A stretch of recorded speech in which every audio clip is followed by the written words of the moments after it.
नगर निकाय चुनाव के खारिज होने को लेकर बिहार विधान परिषद में नेता प्रतिपक्ष सम्राट चौधरी ने नीतीश कुमार पर निशाना साधा है। उन्होंने कहा कि बिहार में न्याय व अति पिछड़ों की जीत हुई है। सम्राट चौधरी ने कहा कि जिस तरीके से सीएम नीतीश ने राज्य के अति पिछड़ों के साथ सौतेला व्यवहार किया, यह बहुत दुर्भाग्यपूर्ण है। माननीय सुप्रीम कोर्ट ने देश हित में ट्रिपल टेस्टिंग के लिए राज्य सरकारों से आयोग बनाने को तब इनके कानों तले जू नहीं रेंग रहा था। इनके रवैयों को ध्यान में रखते हुए माननीय हाई कोर्ट ने नगर निकाय चुनाव को खारिज कर दिया। तब इन्होंने रात के अंधेरे में आयोग बनाया। सम्राट चौधरी ने कहा कि पहले जेडीयू के लोग कहते थे कि आयोग नहीं बनेगा, लेकिन भाजपा जब सरकार में थी तो पंचायती राज विभाग और नगर विकास विभाग ने प्रस्ताव दिया, जिसके बाद एडवोकेट जनरल ने सहमति दी। फिर भी सीएम नीतीश ने इसकी अनदेखी कर दी। नेता प्रतिपक्ष ने कहा कि अब हाईकोर्ट के आदेश के बाद नगर निकाय चुनाव को लेकर जिस तरीके से सीएम नीतीश रात के अंधेरे में आयोग बनाने का काम कर रहे हैं, या फिर उन्होंने जो काम किया है, इससे पता चलता है कि न्याय और अति पिछड़ों की जीत हुई है और माननीय पलटू जी की जबरदस्त हार हुई है। और क्या कुछ कहा सम्राट चौधरी ने, सुने।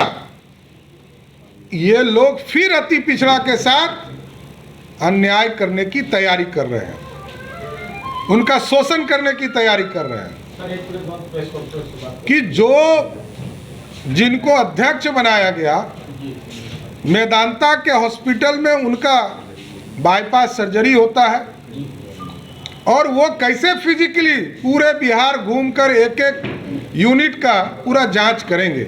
इसका मतलब है अभी 10:30 बजे नीतीश कुमार जी ने सभी मेंबर और उनके पूरी टीम को बुलाया है कमेटी के, ये अपना प्रभाव डालने के लिए ये कुनीति फिर से स्थापित करना चाहते हैं, ये कुदृष्टि डालना चाहते हैं।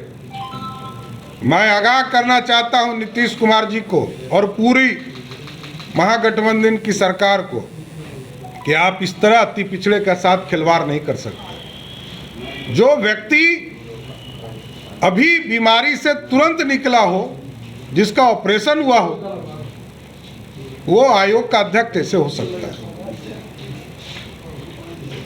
क्या वो फिजिकली फिट है? डॉक्टर से एक मेडिकल रिपोर्ट दिलवाइए कि जिस व्यक्ति को मेडिकली 3 महीने का बेड रेस्ट दिया हो, उसको आप आयोग का अध्यक्ष कैसे बना सकते हैं?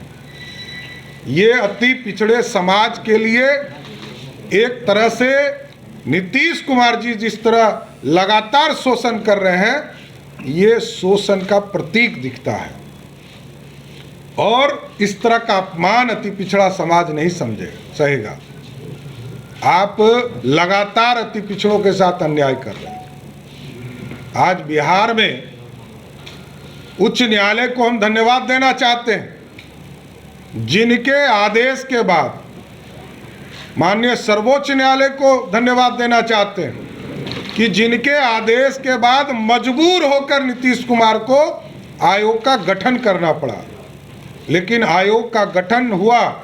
इसको सही रास्ते पे तो ले जाने का काम नीतीश कुमार जी कीजिए, या आप अपने प्रेशर में, जिस तरह आपने एडवोकेट जनरल से जबरदस्ती 2 बार जो अनुशंसा उन्होंने किया, तीसरी बार अनुशंसा बदल दिया, तो क्या आयोग के अध्यक्ष और मेंबर को बुलाकर आप अपना फरमान देने वाले हैं क्या?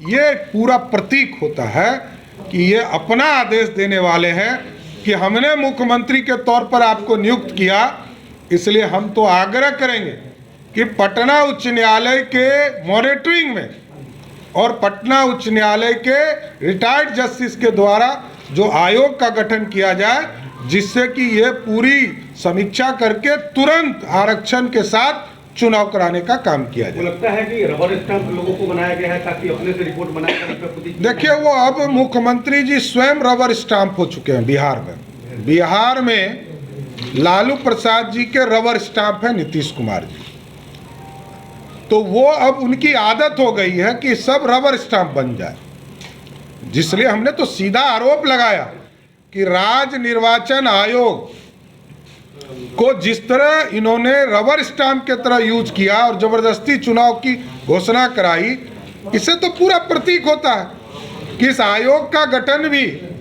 इसी देखिए आप राजद के सदस्यों को कोई स्वतंत्र नहीं है, कोई राजद का सदस्य है, कोई जनता दल यू का सदस्य है। अरे आप स्वतंत्र टीम तो गठन करते, इसलिए पूरा स्पष्ट है, यह आईवास है। लेकिन मैं उच्च न्यायालय को और सर्वोच्च न्यायालय को विशेष तौर पर धन्यवाद देता हूं आपके माध्यम से कि आयोग का गठन तो करना पड़ा नीतीश कुमार को, जो पिछले 15 दिनों से ये लोग लगातार झुठलाने का काम कर रहे थे।